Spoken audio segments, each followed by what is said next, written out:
حضرت علی رضی اللہ تعالی عنہ نے فرمایا، کوشش کرو کہ تم دنیا میں رہو، دنیا تم میں نہ رہے، کیونکہ کشتی جب پانی میں رہتی ہے خوب تیرتی ہے، لیکن جب پانی کشتی میں آ جاتا ہے تو ڈوب جاتی ہے۔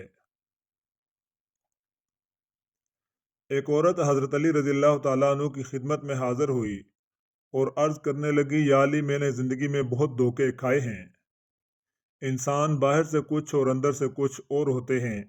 میں نے ہمیشہ دوسروں سے بھلائی کی بھروسہ کیا، اعتبار کیا، نیکیاں کی، لیکن بدلے میں مجھے دکھ اور تکالیف ملیں۔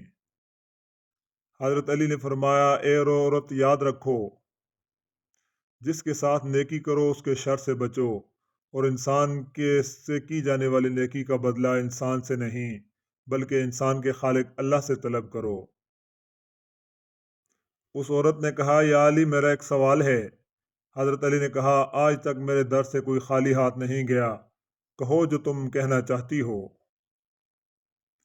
تو اس عورت نے ہاتھ جوڑ کر کہا، یا علی، کیا کوئی ایسا عمل ہے جس سے وقت سے پہلے ہمیں معلوم ہو جائے کہ سامنے والا انسان ہم سے سچا پیار کرتا ہے یا نہیں؟ تو حضرت علی نے فرمایا، ہاں ہے۔ اللہ پاک کے علم میں کوئی بھی کسی بھی چیز کی کوئی کمی نہیں۔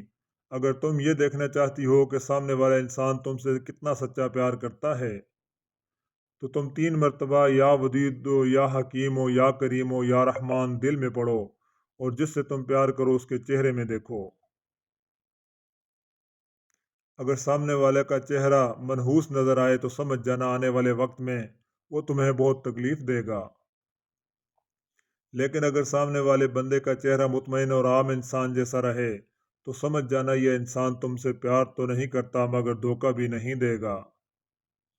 لیکن اگر سامنے والے کا چہرہ مسکرائے اور اس کی آنکھوں سے پیار چھلکنے لگے تو سمجھ جانا یہ انسان خود سے بھی زیادہ تم سے پیار کرتا ہے۔ حضرت علی کے اقوال۔ حضرت علی نے فرمایا، انسان کو اللہ تعالیٰ کی محبت تب نظر آتی ہے جب اسے دنیا کی محبت تھکا دیتی ہے۔ کسی کے لیے حد سے زیادہ پریشان مت ہوں، کیونکہ بہتر سے دور کرتا ہے تو بہترین سے نوازتا ہے۔ ایسے شخص کو کبھی نہ گنوانا جس سے دل میں تمہارے لیے محبت، فکر اور چاہت ہو۔ انسان کو اچھی سوچ پہ وہ انعام ملتا ہے جو اسے اچھے اعمال پر بھی نہیں ملتا، کیونکہ سوچ میں دکھاوا نہیں ہوتا۔